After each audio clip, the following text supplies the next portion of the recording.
자, 여러분들 반갑습니다. 우리 2017년도 법인 우리 전선생 1급 강의를 찍게 됐는데요. 또 작년에 이어서 또 올해도 열심히 또 내용을 말씀드려가지고 여러분이 원하시는 여러 가지 부분에 도움이 됐으면 하는 그런 바람입니다.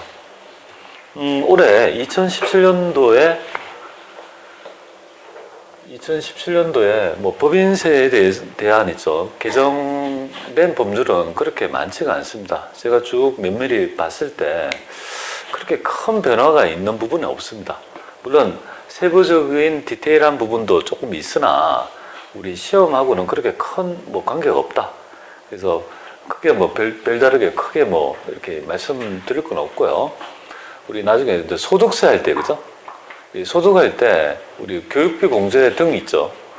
좀 공제 항목이 약간 바뀐 부분이 있습니다. 그런 것들이 약간 우리 해당 세목을 강의할 때 말씀드릴 거고요. 또 참고로 지금 현재 우리 개정 법률에 따라 이렇게 패치가 된 버전이 새로 출시가 됐습니다. 그래서 혹시 댁에 가셔가지고 세무사에 있죠. 버전업 된 부분 있죠.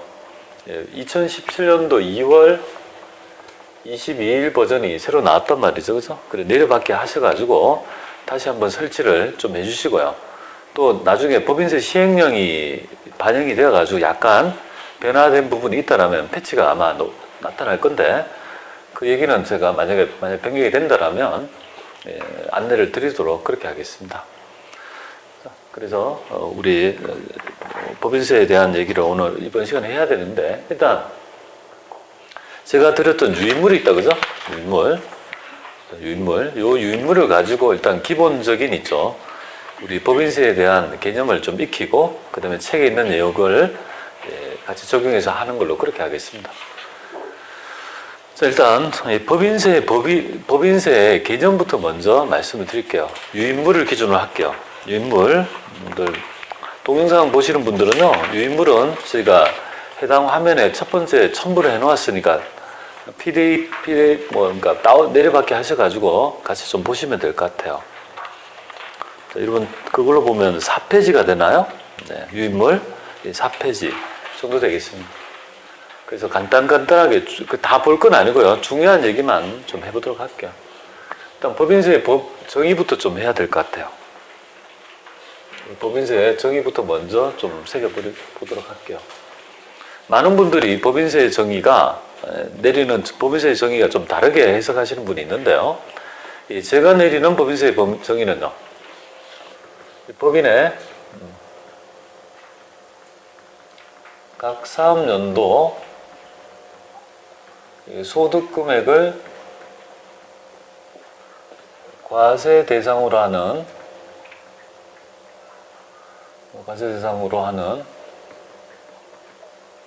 직접 국세이다 이렇게 정의합니다. 직접 국세이다 이렇게 정의합니다. 자, 여기서 여러분들은 이 법인세 정의 속에서 알아야 될 개념이 몇 개 있는데요. 일단 먼저 알아야 될 점은 이 법인에 대한 이 종류를 좀 알아야 됩니다. 법인의 종류? 법인은 도대체 어떤 종류가 있냐 이 말이죠, 그죠? 법인의 종류 좀 알아야 될 것 같고요. 그 다음에 여기에서 이런 말이 나타납니다. 각 사업연도 소득금액이라는 이 말에서 이 소득을 도대체 어떻게 볼 건지에 대한 이 개념이 좀 써야 될 것 같아요. 소득이 도대체 뭐냐 이거잖아요, 그죠? 그래서 이런 각사 소득을 과세 대상으로 하는 직접 국세이다 이렇게 정의하잖아요, 그죠? 그러니까 직접세다. 직접세고 이거는요 간접세가 아니라 국세이다 이렇게 됩니다. 그래서 오늘 첫 번째 시간에서는요, 법인의 종류를 좀 간단히 보고요. 가장 중요한 개념, 이 소득에 대한 얘기를 좀 해봐야 될 것 같아요. 그래서 그 부분에 대한 얘기를 좀 드리기 앞서가지고 일단 직접세다 이 말이잖아요, 그죠? 그러니까 직접세라는 거는 여러분들이 반대되는 개념이 뭘까요? 간접세다, 그죠? 세를 부담하는 자하고 내는 자가 같은 걸 의미합니다. 법인이 돈을 벌었다, 그죠? 번 소득에 대해서 법인이 내는 세금을 직접세를 한다, 그죠? 국세의 반대는 뭘까요? 지방세다. 해당 세금을 걷어가지고 사용하는 있죠. 사용처에 따라 좀 달라지는데요. 국세는 중앙정부 재원이고 지방세는요 지자체의 재원이다. 이렇게 보면 되겠습니다. 그래서 이제 법인세는 우리 세금의 주요 3법이라 하죠, 그죠? 우리 세금 중에 주요 3법이 법소부입니다. 법인세, 소득세, 부가치세. 이 세 가지의 세목이 현행 세수의 한 90% 가까이, 한 80 몇 프로 되는데 그 정도의 세수를 차지하고 있다. 이렇게 보면 돼요. 그 중에서도 뭡니까? 법인세는요, 굉장히 있죠. 어려운 세금이에요. 왜 어렵겠습니까? 법인세는요, 법인이 가득한 소득을 측정할 때 있죠. 굉장히 있죠. 복잡하고 계산적인 요소가 있다 보니까 회계학의 계산 모형을 따온 거예요. 그죠? 그러니까 회계학도 알아야 돼요. 또 법인세니까 세금이잖아요. 그죠? 그러니까 법률적 리갈 마인드도 좀 있어야 돼요. 법률적인 토대도 좀 가지고 있어야 되는 거죠. 그러니까 조금 이걸 어려워하는 거예요. 그래서 텍스 중에 가장 어렵다고 하는 세목이 바로 법인세다. 이렇게 보면 됩니다. 저희 학원에 있죠. SNCT가 뭔지 아세요? SNCT의 약자가 뭐냐면요. 성남이잖아요. SN. CT가 뭐냐면요. 코퍼레이션 텍스입니다. 법인세를 얘기합니다. 그래, 그죠? 그만큼 제가 법인세에 대해서, 그죠? 나름 있죠. 강의를 열심히 하고 싶다는 의지로 있죠. SNCT라고 그렇게 한 이유가 여기에 있습니다. 그 법인세가 어렵다는 거다. 그죠? 자, 그럼 법인은 여러 가지가 있습니다. 이 설립 중급법에 따라, 그죠? 중급법이 아니라 본점 소재지의 유무에 따라 국내에 본점 소재가 있으면요. 내국법인, 외국에 있으면요. 외국법인. 물론 여기에 보면 내국법인에 보면 실질적인 관리 장소라는 개념이 있긴 하지만 지금 제가 얘기하는 건 출제 그지 안 되니까 그냥 간단히 말씀드린 겁니다. 그걸 가지고 힘을 빼고 싶은 마음은 없어요. 그래서 지금 우리가 공부하려고 하는 거는요, 외국 법인이 아니에요. 오로지 내국 법인을 얘기한다. 외국 법인하고 내국 법인이 있는데 지금 우리가 지금 공부하려는 대상은 외국 법인이 아니다. 내국 법인이다. 이렇게 보면 됩니다. 자, 그 다음에 내국 법인 중에서 우리가 영리를 추구하는지에 따라 영리 법인이 있고요. 비영리 법인이 있겠다. 그죠? 영리 법인이 있고요. 비영리 법인이 있습니다. 영리와 비영리의 차이점은 뭐냐면 목적 사업 자체가 뭡니까? 영리성을 추구한다. 뭐 구성원한테 분배까지를 포함하는 개념인데요. 비영리라는 개념은 어떤 걸까요? 해당 목적 사업이, 해당 법인의 목적 사업이 종교, 자선, 학술, 공익적 목적으로 사용된 단체를 얘기하는 거죠. 그죠? 우리는 지금 시험의 대상은요. 비영리도 아닙니다. 그리고 영리와 내국 비영리로 나누어 가지고 각각의 있죠. 납세 범위를 제한하고 있는데 뭐 영리 내국 범위는 뭐가 되고 뭐 어떻게 그거는 출제된 거지 안 되니까 강의하지 않겠습니다. 그는 책 한번 읽어보면 되겠고 일단 제가 드리려는 메시지는 이겁니다. 지금 제가 공부하려고 하는 있죠. 법인의 있죠. 개념을 한정합니다. 그래서 제가 지금 강의하려고 하는 법인의 종류는 뭡니까? 영리 내국법인을 가정한다. 이렇게 보면 됩니다. 그죠? 영리 내국법인에 대한 과세 문제를 우리가 가정해서 우리가 지금 강의할 거란 걸 말씀드립니다. 옛날에 있죠. 여러분들 6페이지 한번 보세요. 그 유인물의 6페이지에 보면 위쪽에 보면 법인 종류별로 납세 의무의 범위가 나타나고 있지 않습니까? 그런 것들 옛날에 강의를 많이 해봤어요. 근데 출제가 됩니까 안 됩니까? 그것이 뭡니까? 본 적이 없습니다. 그러니까 힘을 빼지 말자 이거죠. 물론 필요는 하지만 그냥 여러분의 단서는 뭐를 가지고 하면 되겠습니까? 법인세는 그냥 우리가 가장 대표적인 법인은요. 영리 내국 법인을 가정한다 이렇게 생각하고 스타트 해보자 이거죠. 그래서 가볍게 좀 출발하려는 거예요. 거기 있는 걸 막 처음부터 외우려면 너무 힘들다 그죠? 그러니까 그런 거 출제가 되면 제가 합니다. 근데 최근 기출문제 있죠. 3년치 찾아보세요. 출제된 적 있는가? 없습니다. 그러니까 저 정도 합니다. 자, 그보다 더 중요한 부분이 바로 뭐예요? 우리가 지금 본연적인 소득에 대한 얘기를 하죠. 법인세 과세 대상은 뭐라고 했습니까? 법인의 각 사업연도 소득금액이죠. 그죠? 각 사업연도 소득금액이잖아요. 그죠? 그러면 여기서 이제 알아야 될 개념이 소득을 바라보는 학설. 이 개념을 먼저 익혀야 됩니다. 소득을 도대체 어떻게 규정할 건지에 대한 학설이 있는 거예요. 경제학자가 만든 학설이 있고 그 학설을 우리 법인세법은 차용한 거예요. 그럼 그 개념을 소득이라고 보고 과세하겠다는 개념인데 가장 대표적인 학설, 소득을 바라보는 학설 두 가지를 좀 이해합니다. 그 학설은 어디 있냐면 바로 8페이지에 있습니다. 8페이지에 보시면 중간쯤에 보면 거기에 학설에 대한 얘기를 하고 있지 않습니까? 그죠? 학설에 대한 얘기를 하고 있잖아요. 그죠? 그러니까 요 학설에 대한 요 얘기를 조금 드려가지고 스타트 해보죠. 자, 전통적으로 우리 과세세원의 3대 과세세원의 하나가 바로 재산, 소득, 소비 중에 하나가 뭡니까? 바로 소득입니다. 그래서 개인이 가득한 소득은요, 소득세를 하고요. 법인이 가득한 소득세는요, 그냥 법인 소득세를 하지 않고 법인세, 이렇게 약칭하고 있다라고 보면 되겠습니다. 소득을 바라보는 학설이에요, 소득을. 소득을 도대체 어떻게 볼 건가? 경제학자들한테 물어봅니다. 소득을 어떻게 정의할 건가? 그래서 어떤 학자는 이렇게 소득을 정의하는 거예요. 소득을 어떻게 볼 거냐? 그래서 순자산 증가액을 뭡니까? 순자산 증가액을 소득으로 보자는 학자가 있더라, 그죠? 많은 자산이 증감이 일어나지 않습니까? 들어오고 나가고. 근데 결국은 남았다, 이 말이죠. 자산이. 그 남은 걸 소득으로 보자, 그죠? 원천에 가리지 말고. 그래서 소득을 바라보는 학설이 있는데요. 이 학설의 하나가 바로 순자산 증가설이 됩니다. 순자산 증가설 이렇게 되고, 그 다음에 어떤 학자는 소득을 그렇게 보지 말고, 그죠? 어떻게 하냐, 소득을 원천에 따라 좀 다르게 구성하자라고 했죠. 그렇게 과세하자고 하는 학자도 있더라, 그죠? 그 학설을 뭐라고 하냐면 소득 원천설이라 합니다. 소득의 원천에 따라 좀 있죠. 다르게, 그죠? 과세하자는 개념, 소득 원천설. 이렇게 두 가지가 있더라고요. 여기서 있죠. 가장 큰 차이점은 뭐냐면 얘는 자산 증가액을 다 소득을 보고 얘는요, 소득을 원천별로 구분해서 다르게 과세하자 이 말이죠. 근데 이걸 입법 기술이라고 하는데요. 입법 기술. 입법이 뭘까요? 입법 기술이. 입법은 법을 세우는 거 아닙니까? 법을 만드는 거. 입법 기술은 법을 만들 때 쓰는 하나의 기술적인 있죠. 하나는 어떤 방법이 있는데, 순자산 증가세는요, 이걸 포괄주의 과세를 합니다.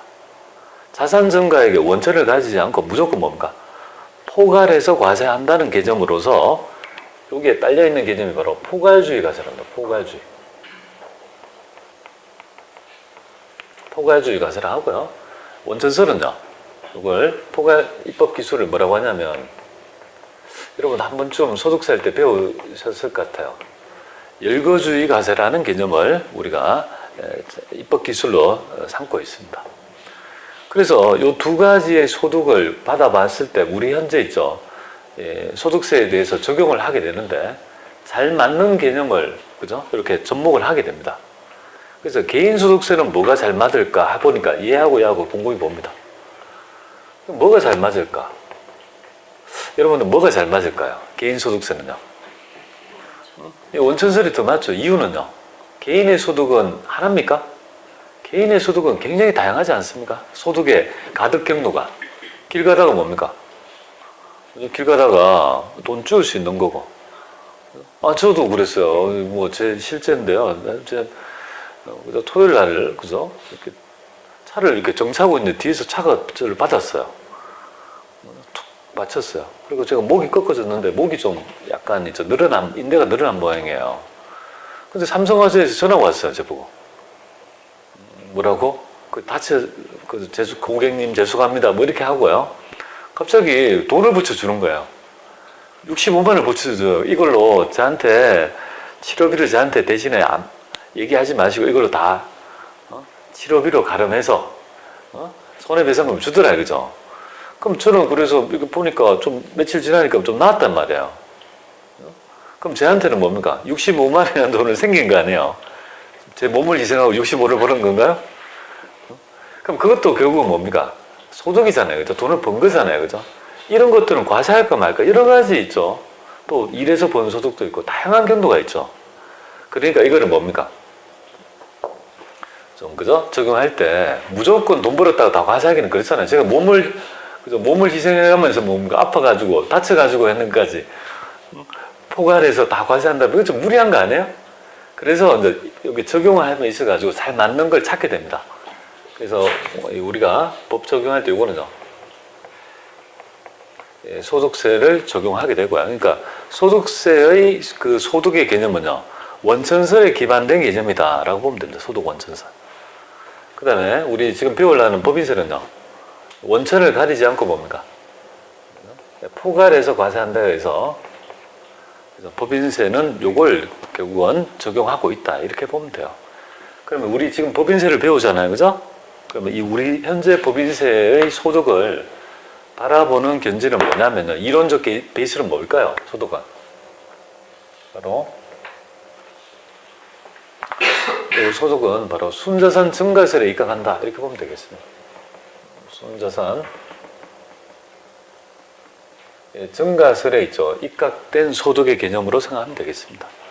그래서 있죠. 여러분들이 나중에 이 보면 법인세를 공부하다 보면 순자산 증가액, 순자산 감소액 뭐 이렇게 그죠? 그런 냄새가 굉장히 많이 난단 말이에요. 입금의 정의는요. 순자산 증가액, 송금의 정의는요. 순자산 감소액 이런 말이 왜 나타나냐면 그죠?